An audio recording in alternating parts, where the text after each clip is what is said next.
என்னங்க சொல்லுங்கடா athlete Prince. என்னங்க இன்னைக்கு நான் என்ன செய்ய போறேன் தெரியுமா? செய்வனையா?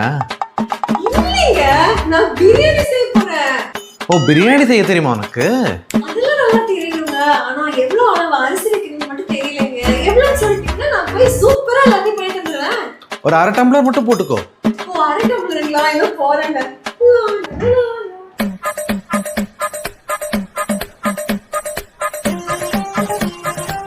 ஐயோ, பயங்கரமா பசிக்குது. 2 மணி நேரம் ஆச்சு. என்ன பண்றான்னு போய் பாப்போமே. Monica, Monica. Excuse me, may I come in? சொல்லுங்க. என்னமா பண்ணிருக்க? என்னங்க நீங்க 1/2 டம்ளர் தான் அரிசி வைக்கணும்னு சொன்னீங்களா? நான் வேறு பூரா தேடினது 3 டம்ளர் தான் கிடைச்சது. அதான் கத்தி வச்சு 1/2 டம்ளர் வெட்டிட்டு இருக்கேன். என்ன கொடுமை சரவணன்.